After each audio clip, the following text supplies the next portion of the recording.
Hello friends, dream girl की कहानी बहुत ही इंटरेस्टिंग मोड़ पर आ चुकी है, जिसमें करण आयशा का वीडियो सबको दिखाने के बाद आयशा से पूछने लगता है कि इस वीडियो में साफ साफ दिख रहा है कि आपने ही लक्ष्मी को धक्का मारा है। बताइए आपने लक्ष्मी को धक्का क्यों मारा और ऐसा क्यों करना चाहती थी। आयशा भी कहने लगती है मैं लक्ष्मी का क्यों बुरा चाहूंगी। करण कहता है क्योंकि आप नहीं चाहती थी कि लक्ष्मी शादी करके इस घर में आए। और सबको बताने लगता है जिस लड़की को अपनी ज़िंदगी से भगाने की इतनी कोशिशें की, आसानी से वो इस घर में आ जाए ऐसा आप होने देना नहीं चाहती थी। इसी गुस्से के कारण आपने जाकर के लक्ष्मी को धक्का मार दिया। करण की बातें सुनकर के आयशा को गुस्सा आ जाता है। गुस्से में जाकर के करण को धक्का मारने लगती है और कहती है कि हाँ, मैंने लक्ष्मी को मारा था धक्का, लेकिन वो इस तरह से नहीं मारा था कि उसे चोट पहुंचाए।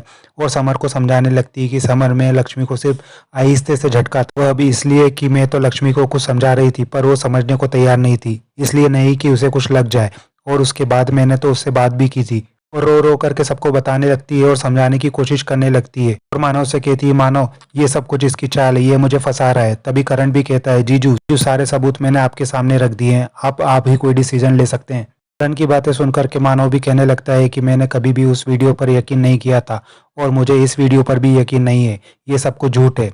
करण कहता है कि नहीं जीजू, आज फिर आप बहुत बड़ी गलती कर रहे हैं। मानव कहता है कि मैं आयशा को बहुत सालों से जानता हूँ, आयशा कभी भी किसी को नुकसान नहीं पहुंचा सकती है। करण कहता है कि नहीं जीजू, के सामने जो अच्छाई का मुखौटा इन्होंने पहना हुआ है ना, आप उसके पीछे छुपा हुआ चेहरा नहीं देख पा रहे हैं। समर भी गुस्से में आकर के करण का कॉलर पकड़ लेता है और कहता है मुंह बंद कर अपना। कहता है आयशा भाभी निर्दोष है, उन्होंने कुछ नहीं किया है। करण कहता है तुम लोग नहीं समझोगे, क्योंकि कभी भी किसी चीज के लिए मोहताज नहीं रहना पड़ा है ना तुम लोगों को। इंसान गरीबी से उठ करके ऊपर पहुंचता है ना, तो उसे सब कुछ खोने का डर रहता है। उसके हाथ से अगर सब कुछ निकलता हुआ उसे दिखाई देता है ना, उसको डर लगने लगता है। वैसा ही डर आयशा को भी है। आयशा भी करण से पूछने लगती है कि करण, तुम ये सब कुछ क्यों कर रहे हो, तुम तो जानते हो ना कि मैंने खून नहीं किया है। लेकिन करण की बातें सुन करके लक्ष्मी की माँ गीता भी कहने लगती है यही खूनी है, इसी ने खून किया है मेरी बेटी का। जिस दिन से मेरी बेटी नवरंग स्टूडियो आई थी ना, कोई एक आंख नहीं सुहाती थी मेरी बेटी, ये मैंने महसूस किया है। और आयशा से कहने लगती है कितना मानती थी ना मेरी बेटी तुझे, हमेशा कहती थी कि मुझे ऐसा सरीन जैसा ही बनना है, और दीवारों पे तेरी फोटो लगाया करती थी। लेकिन उसे क्या पता था कि इस खूबसूरत चेहरे के पीछे एक भयानक चेहरा है। हीरोइन बनने के लिए आई थी मेरी बेटी, लेकिन नौकर बनकर रह गई वो तुम्हारी। तुम हमेशा कभी भी किसी बहाने से उसे रोक लेती थी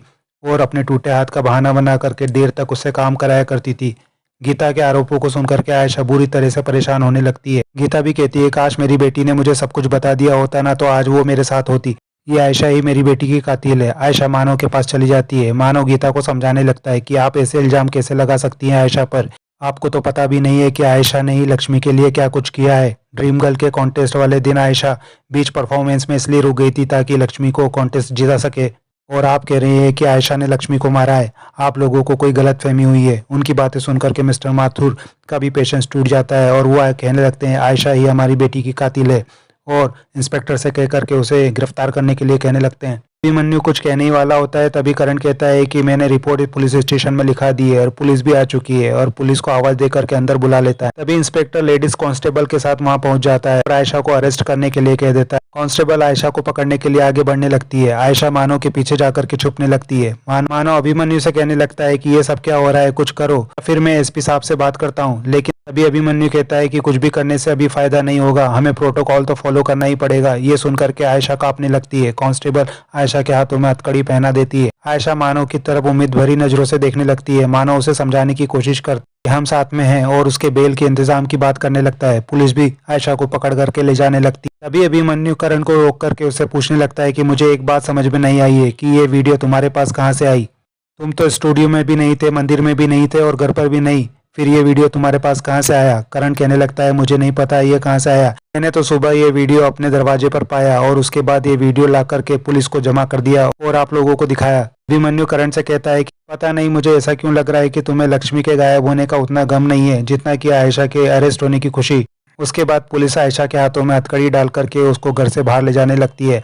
मानव और समर भी आयशा को संभालते हैं और समझाने लगते हैं कि हमने तुम्हारी बेल के लिए वकील से बात कर ली है, वो भी बेल के पेपर लेकर के पुलिस स्टेशन पहुंचता ही होगा, तुम घबराना मत, हम तुम्हारे साथ हैं। लेकिन पुलिस जैसे ही आयशा को लेकर के घर के बाहर निकलती है, आयशा के सारे फैंस पुलिस को घेर लेते हैं और पुलिस की हाय हाय के नारे लगाने लगते हैं। सारा मीडिया और रिपोर्टर्स भी वहां पर पहुंच चुके होते हैं और आयशा से उसकी गिरफ्तारी का कारण पूछने लगते हैं। आयशा बुरी तरह से घबराई होती है और कुछ भी नहीं बोल पा रही होती है। पुलिस भी भीड़ को कंट्रोल नहीं कर पा रही होती है। तभी पुलिस कंट्रोल रूम से और फोर्स बुला लेती है।